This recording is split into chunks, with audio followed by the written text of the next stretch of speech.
Seperti Imam Syafi'i yang selalu dipuji oleh Imam Ahmad bin Hanbal.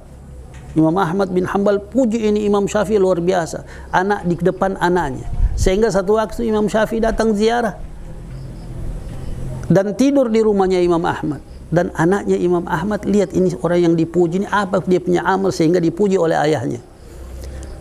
Dia lihat bangun sebentar malam, cuma kemudian tidur, lebih banyak tidurnya daripada qiyam. Akhirnya besok pagi setelah duduk sarapan, Imam Syafi'i bilang, tadi malam saya telah memecahkan satu masalah. Baru Imam Ahmad, dia ke anaknya berita, apa ini ayah? Dia tidak ada qiyamul lail, cuma 1 rakaat 2 rakaat dia sembahyang, baru itu yang kau puji.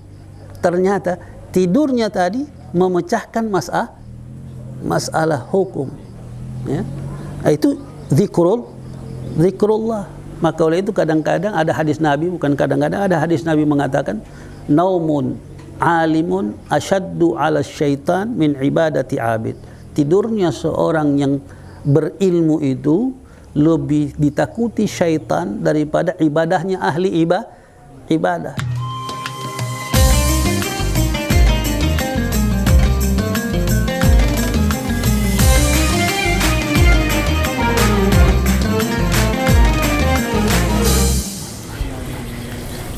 Bismillahirrahmanirrahim. Alhamdulillah wassalatu wassalamu ala Rasulillah wa ala alihi wa sahbihi wa man wala. Rabbi israh li sadri wa yassir li amri wahlul 'uqdatam min lisani yafqahu qawli. Subhanak la ilma lana illa ma 'allamtana innaka antal alimul hakim.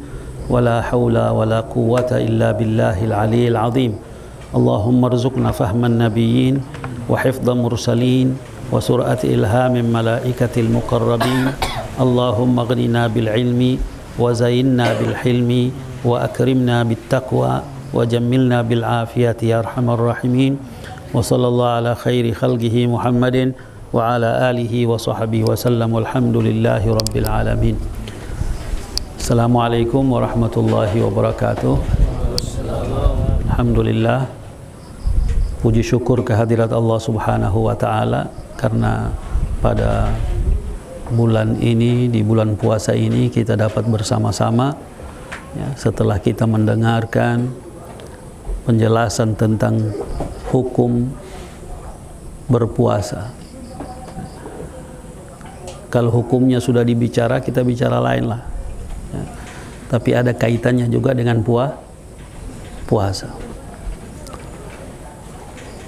Mungkin kita semua tahu, dan setiap penceramah pasti akan membaca ayat ini, dan dibaca juga tadi, ya. Adalah akhir daripada ayat itu mengatakan la'allakum tattaqun, agar kamu bertakwa. Takwa ini luar biasa. Tapi takwa di mana tempatnya? Takwa itu tempatnya di hati. Kenapa dia harus di hati? Karena di hati kita tidak ada selain daripada Allah. Ya, itu tadi tentang bagaimana kalau ada orang mau puasa, tujuannya dia punya tujuan untuk kesehatan, tetapi niatnya tetap pada Allah. Kalau dia niat puasa adalah untuk sehat, bukan untuk Allah, itu pasti sudah bertentangan dengan syariat. Salat juga memberikan kesehatan.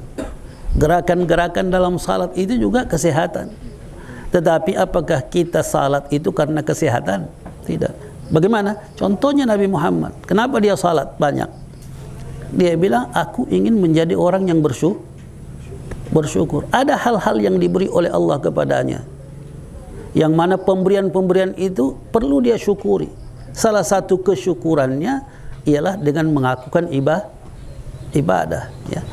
Apapun jenis ibadah itu, ya, karena ibadah itu tidak cuma kita salat, kita puasa, bukan saja itu ibadah. Karena ibadah itu sesuatu yang luas. Segala sesuatu yang dapat mendekatkan kita kepada Allah itu ibadah. Sesuatu perbuatan yang kita lakukan untuk mendapatkan hal-hal yang baik, rezeki yang baik itu itu namanya ibadah. Dia duduk berfikir terhadap ciptaan Allah untuk mendekatkan diri dia pada Allah juga itu ibadah. Memberikan keuntungan, dia duduk berfikir bagaimana supaya bisa dapat untung kita bersama juga itu ibadah. Itu ibadah yang lebih luas. Ya. Ada yadhkurunallaha qiyaman wa qu'udan wa ala junubihim sampai berbaring. Ya. Apa mereka buat? Wa yatafakkaruna fi khalqis samawati wal ard. Dia berfikir bagaimana ini ciptaan langit dan bumi. Apa hasilnya? Ma khalaqta hadza batilan. Tidak akan ada yang kau ciptakan itu sia-sia. Itu ibadah. Berfikir dikatakan tetap yadhkurunallah, berdiri, duduk, berbaring, mengingati Allah. Kemudian wa yatafakkaruna, hukumnya sama dengan yadhkurunallaha qiyaman wa qu'udan. Nah, seperti Imam Syafi'i yang selalu dipuji oleh Imam Ahmad bin Hanbal.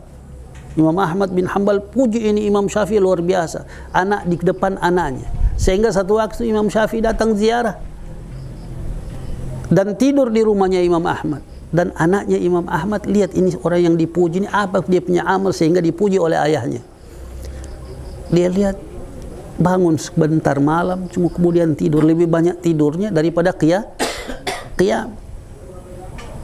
Akhirnya besok pagi setelah duduk sarapan, Imam Syafi'i bilang, tadi malam saya telah memecahkan satu masalah. Nah, baru Imam Ahmad, dia ke anaknya beritahu, apa ini ayah? Dia tidak ada qiyamul lail, cuma 1 rakaat 2 rakaat dia sembahyang, baru itu yang kau puji. Ternyata tidurnya tadi memecahkan masalah hukum. Ya. Itu zikrullah. Maka oleh itu kadang-kadang ada hadis Nabi, bukan kadang-kadang, ada hadis Nabi mengatakan, naumun alimun asyaddu ala syaitan min ibadati abid. Tidurnya seorang yang berilmu itu lebih ditakuti syaitan daripada ibadahnya ahli ibadah. Dia ahli ibadah tapi ilmu kurang. Tapi orang yang berilmu dia beribadah. Kadang-kadang mungkin salatnya tidak sebanyak orang ahli ibadah, tetapi dia berfikir untuk maslahat umat. Khairun nasi anfa'um linnas. Ya. Para penulis juga bisa pahalanya lebih banyak daripada abid. Dia menulis tentang kebaikan, dia menyebar kebaikan, tangannya, lisannya dan semuanya, ya, akan lebih baik daripada ibadat abid. Maka tidak ada amalan yang lebih baik berbanding kita sandarkan seluruhnya pada Allah. Kita sandarkan seluruhnya pada Allah. Itu tidak akan pernah rugi.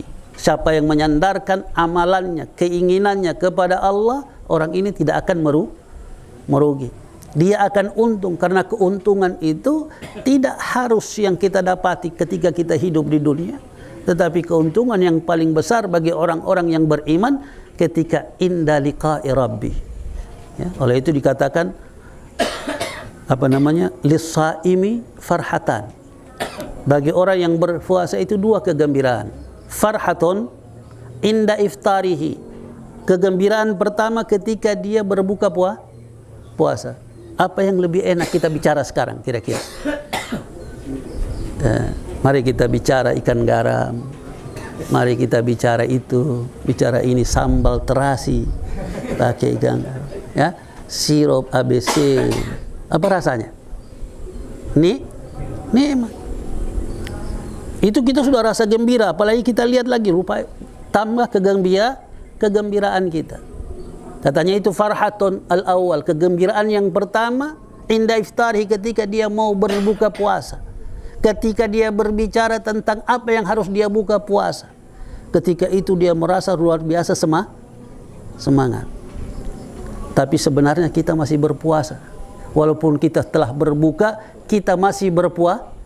Apa puasanya masihnya? Kenapa? Karena ada satu kegembiraan yang belum kita dapatkan. Apa? Inda liqa'i rabbih. Ketika dia berjumpa dengan Allah, dia berjumpa dengan Tuhannya, itulah kenikmatan yang paling besar. Bagaimana nikmatnya? Kata Nabi, mala ainun ra'at wala uzunun sami'at wala khatara ala qalbi bashar, tidak dilihat oleh mata, tidak pernah didengar oleh telinga, dan tidak pernah terbayangkan oleh seorang manusia pun, makhluk apapun. Apa nih? Hanya Allah yang tahu. Yang jelas kau sudah rasa itu gembira. Kau sudah rasa itu kegembiraan. Apa itu? Kelaparan itu memberikan sesuatu yang sedikit itu menjadi nikmat. Artinya itu nikmat yang jika kalian syukuri, maka kalian akan mendapatkan ketambahan demi ketambahan dari Allah. Berarti selama ini kita sudah mendapatkan nikmat Allah. Cuma nikmat itu nanti kentara, nanti kelihatan ketika lapar. Waktu kita orang kenyang, kita lupa itu lapar. Waktu kita lapar baru kita ingat. Maka ketika kita ingat itu, apa tujuannya puasa? Mengekang hawa nafsu. Tetapi kita tidak terkekang hawa nafsu. Justru kita membalas dendam. Nah, kita balas dendam waktu buka puasa. Ya. Waktu belanja pun kita balas dendam. Tidak cukup uang di kantong. Berarti ada sesuatu yang kurang. Ya. Kenapa? Kurangnya apa? Karena kita berpuasa, puasanya para hamba sahaya.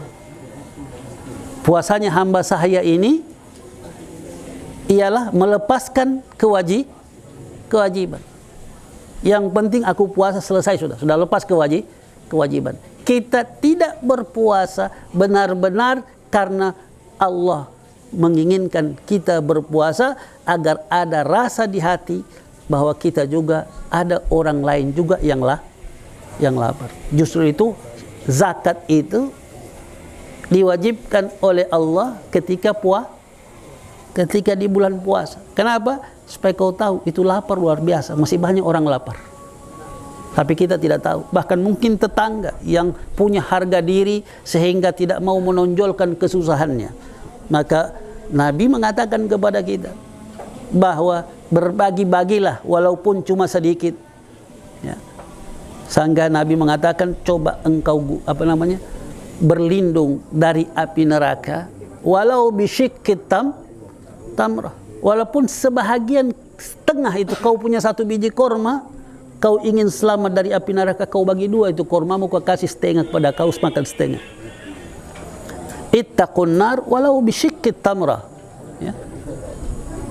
Berarti memberi ini sesuatu yang luar biasa. Tapi tidak semua orang mampu memberi berbentuk benda. Tetapi insya Allah orang mampu memberi tenaganya. Orang mampu memberi ilmunya. Orang mampu menunjukkan orang. Ada orang tidak tahu jalan, dia masih bertanya, kita bawa. Itu memberi juga namanya. Memberi rasa. Ya. Memberi rasa.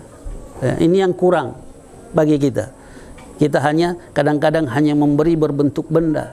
Sedangkan rasa kadang-kadang tiada. Sudah benda dia beri, tapi habis itu dia bicara. Kalau bukan saya, dia sudah mati kelaparan orang itu. Ya. Ini kita ikuti pemberian dengan perkataan.